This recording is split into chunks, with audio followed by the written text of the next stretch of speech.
Yachana. I have a question from Yachana. Can you please address stammering problems in an adult due to a childhood trauma? Okay. Well, first of all, let's say that not all stammering is caused by a trauma. A trauma is something that happens, it's quite an intense experience. Sometimes stammering occurs through a whole series of small anxiety-producing events or stressful events. It's a bit like agoraphobia, similar to that. Maybe not one experience that creates the phobia or the stuttering. It's just a series of ways of interacting around that person, that child, that creates a stammer. For example, if you've got two parents who are always disagreeing with each other, the child doesn't know how to communicate with them when they're together, because the child is going to be wrong with one or the other parent if he or she agrees with one of the parents. So they're always going to be wrong. So they're going to have difficulties speaking, separately, talking to the mum. Then the child can then just say whatever he or she feels mum wants to hear and get approval, which is what often happens. Or just say privately to the dad whatever he thinks the dad wants to hear and gets approval. The problem with that, of course, is the child ends up not being able to make decisions on their own because they always need someone else as a reference to tell them how to behave. And so stammering can come from that, as an example. So when you say childhood trauma, I don't know what this trauma is, so I can't talk about that specifically. It's actually quite rare to have one event. It's normally a combination of experiences. But anyway, let's talk about this. Can you address stammering? Okay, stammering, stuttering. Okay, what is it? Well, it's well known. If someone has a stutter or a stammer, if they sing, often they can do that without stuttering or stammering, by singing. Why? Why can they do that when they're singing and not talking? Well, think about the process. When you're stuttering and stammering, what are you doing as you try to say each word? What are you doing? You're listening in anticipation that you're going to stammer or stutter. There's a feedback loop.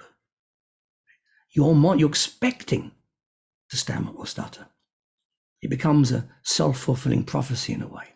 And as soon as you pick up, the unconscious picks up, it's about to happen, then of course it makes the symptom happen. Okay. So we need to find some way of them not listening to themselves, which is why when you're singing, it's different. They don't normally, they've never maybe thought about stuttering and stammering when they're singing. You get them to sing it, the content's there, but it's now coming out in a different medium, not speech, but in singing.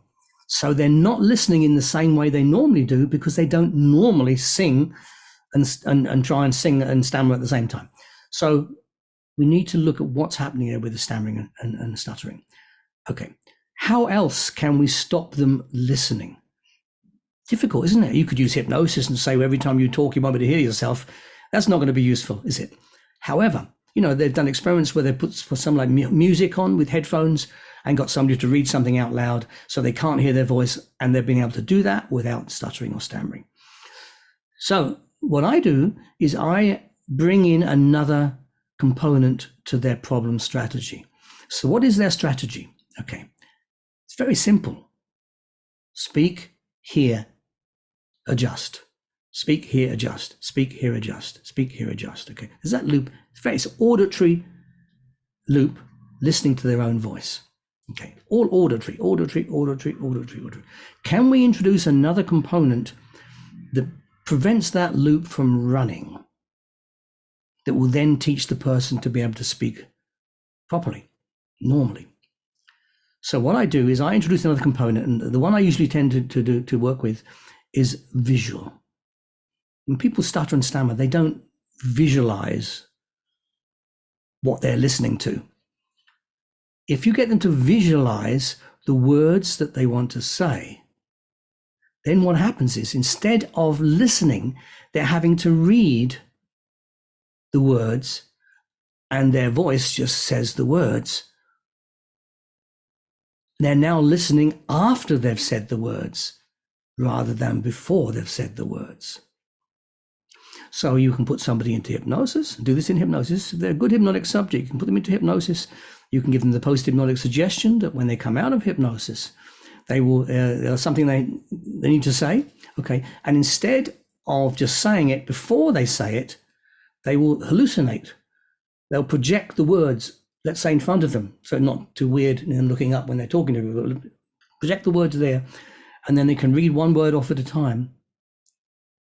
So when they come out of hypnosis, they go back into a kind of trance state when they follow this post-hypnotic suggestion. Because when you carry out a post-hypnotic suggestion, you go back into trance. Not to the same degree, but you have to in order to access what you've been told to do. So they go back into that. And you can even do it in trance, keep them in trance and just get them to do it anyway with their eyes open. But you can do it post-hypnotically, as I'm suggesting. And then once they've done it and they've proved to themselves they can do it, you can then do it without any trance. But they've now learned to project the words and read them off. Now, it doesn't mean the rest of their life they're going to be reading off these words. No. What's happened is they have learned, or they're training their unconscious mind to do this in future. And so they're not having to consciously read the words, but unconsciously they are. It's number one. Number two, they've now realized they've got relief from this symptom and there's no need to have it, that they can speak without having this symptom. And that kind of reframes their belief about failure, and so lessens the degree that they want to listen to themselves in anticipation of stuttering or stammering. There you go. Okay.